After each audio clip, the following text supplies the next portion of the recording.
In back segment tonight, the far left getting pounded as their guy, President Obama, continues to be mired in controversy. As far as the prisoner swap is concerned, here is the far left spin.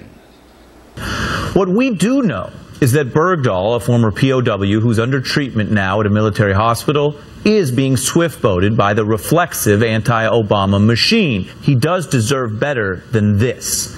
Last night, Bill O'Reilly said Bergdahl's father looked Muslim.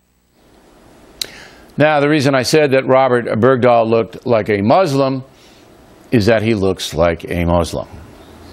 And swift-boating is what John Kerry's opponents did to him when he ran for president. They implied that his Vietnam service was not worthy. Joining us now from Washington, Howard Kurtz, anchor of Media Buzz, seen Sundays at 11 a.m. So this looks like desperation time over at MSNBC and the other far-left websites. What do you say? Well, a few MSNBC hosts, Bill, are trying to deflect blame here, but here's where Ari Melber, who we just heard from, is wrong. If you look at the media landscape, CNN and the New York Times have been very aggressive in interviewing soldiers who served with Bergdahl who are angry about him deserting his post. And if you look at other coverage, everybody is covering President Obama's failure to consult with Congress, which includes Democrats who are ticked off about this. I guess Melber, who worked for John Kerry's 2004 campaign, has swift boat on the brain, but this is not a smear campaign by the media. This is the media challenging the administration's narrative and changing it by digging out facts. Okay, but let's face it. We heard Van Jones on CNN say this was a Republican thing, so that the real diehard zealots who are never going to admit that President Obama made a mistake about anything, they're really having a hard time on this story. I mean, what does...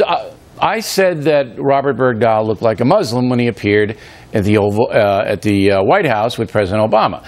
A, he absolutely looked like a Muslim. B, he talked in Pashto, the language of the Taliban. And C, he thanked Allah. I thought the appearance was totally inappropriate. I said it.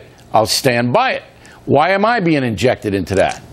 Well, I think you went too far on that one, because I'm not a fan of how Bob Bergdahl has conducted himself, but cut the guy some slack. Why? He is not... Because his son was missing for 5 years. He's been through hell. Suddenly, this guy from a small town, Idaho, is thrust into the national spotlight. He's not the issue. He didn't walk off from a military unit in Afghanistan. My job is to be honest and to analyze honestly.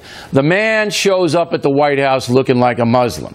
He speaks Pashto. He thanks Allah. It's inappropriate. Okay, is he over the edge because of his boy? Maybe.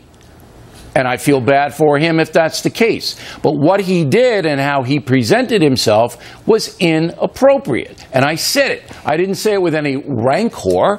I said it in the context of, I wish he hadn't done it. But I'll tell you this, Kurtz, and you're gonna remember these words.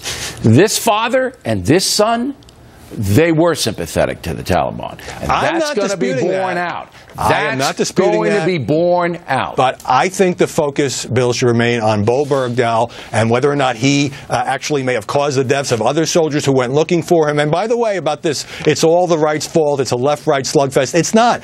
The email that we've all been quoting this week, in which Bowe Bergdahl told his parents he was ashamed to be an American and so forth, this was dug out a couple of years ago by Rolling Stone, hardly part of the vast right-wing conspiracy. That's right.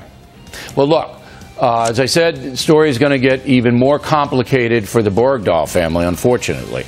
All right, Howard, we'll watch you Sunday. Plenty more ahead as the factor moves along this evening.